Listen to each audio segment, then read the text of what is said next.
তুমি যদি BTS fan হয়ে থাকো তাহলে আজকের ভিডিওটা তোমার জন্য নয়, কারণ এটা মেইনলি বিটিএস হেটার্সদের জন্য। আমি চ্যালেঞ্জ দিয়ে বলছি যে এই ভিডিওটা শেষ পর্যন্ত দেখার পর তুমি যদি বিটিএস ফ্যান নাও হয়ে থাকো, কিন্তু তাদেরকে নিয়ে তোমাদের চিন্তাধারা বদলে যাবে। তোমরা যারা বিটিএস কে শুধুমাত্র মেয়েদের মতো মেকআপ করা গায়ক বা ছাপড়ি ব্যান্ড বলে হাসাহাসি করো, তারা হয়তো জানো না যে বিটিএস গত 10 বছর ধরে বিশ্বের সবচেয়ে বড় ইনভিজিবল মেন্টাল হেলথ ক্লিনিক চালাচ্ছে। 7 জন কোরিয়ান যুবক কিভাবে কোটি কোটি মানুষের জীবন ছুঁয়ে যাচ্ছে। আজ আমরা কোনো ফ্যান থিওরি নয়, বরং গেন্ট ইউনিভার্সিটির রিসার্চ এবং কার্ল জুংয়ের সাইকোলজি দিয়ে এই মানসিক বিপ্লবের আসল সত্যটা দেখব। জেনজি ইতিহাসের সবচেয়ে বেশি ডিপ্রেস জেনারেশন এবং তরুণদের মধ্যে একটা বড় অংশ পরিবার থেকে দূরে শুধুমাত্র ফোন স্ক্রল করেই দিন কাটাচ্ছে। আমেরিকান সাইকোলজিক্যাল অ্যাসোসিয়েশনের পরিসংখ্যান বলছে যে 42% মানুষ আজকে হোপলেসনেসে ভুগছে এবং WHO 2023 সালের রিপোর্ট অনুযায়ী প্রায় 28 কোটিরও বেশি মানুষ আজকে ডিপ্রেশনে আক্রান্ত।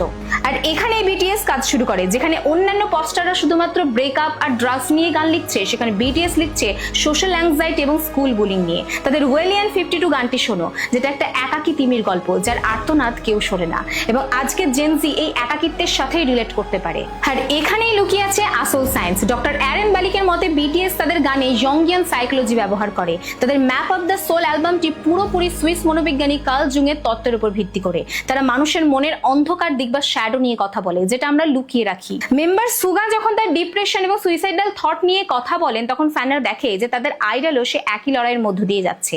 আর এখান থেকেই তৈরি হয় কালেকটিভ হিলিং এর, যে এমন একটা অনুভূতি যে হতাশ হওয়া কোনো অপরাধ নয়। এবার বিটিএস সম্পর্কে কিছু জ ড্রপিং ডেটা দেখো। 2017 সালে ইউনিসেফের সাথে তাদের লাভ মাইসেলফ ক্যাম্পেইনটি 155টি দেশে প্রায় 10 কোটিরও বেশি মানুষকে প্রভাবিত করেছে এবং চাইল্ড প্রোটেকশন ফান্ডে প্রায় 15% পর্যন্ত কন্ট্রিবিউশন দিয়েছে। মেম্বার সুগা অটিজম আক্রান্ত শিশুদের জন্য মিউজিক থেরাপি প্রোগ্রাম চালাচ্ছেন এবং রিসেন্টলি অটিস্টিক শিশুদের হসপিটালে প্রায় $5 বিলিয়ন ডোনেশন দিয়েছেন। আর তাদের ফ্যান বেস আর্মি, এটা শুধুমাত্র ফ্যান ক্লাব নয়, এটা একটা গ্লোবাল পিয়ার সাপোর্ট ইকোসিস্টেম, যেখানে লাখ লাখ তরুণ তরুণী একে অপরের পাশে দাঁড়ায়। এবং ল্যাফেনের স্টাডি বলছে যে এই কমিউনিটির অংশ হলে আত্মহত্যা করার প্রবণতা উল্লেখযোগ্যভাবে কমে।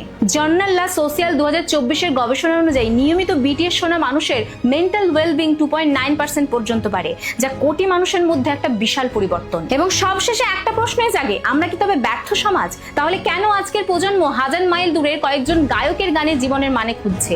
বিটিএস কোনো ম্যাজিক করছে না, বিটিএস সেই শূন্য স্থানটা পূরণ করছে যেটা আমরা তৈরি করেছি। আমরা যখন ডিপ্রেশনকে বিলাসিতা বলি এবং অটিজম আক্রান্ত শিশুকে অস্বাভাবিক বলে দূরে ঠেলে দিই, তখন বিটিএস তাদের হাত ধরে একটা কথাই বলে, you are not wrong, you are just different. তাহলে এখন হেটার্সরাই বলো, বিটিএস কি শুধু ছাপড়িদের ব্যান্ড, নাকি তোমাদের এই চিন্তাধারা বদলানোর সময় এসেছে? কমেন্ট করে তোমাদের মূল্যবান মতামত জানাও এবং দেখা হবে পরের ভিডিওতে।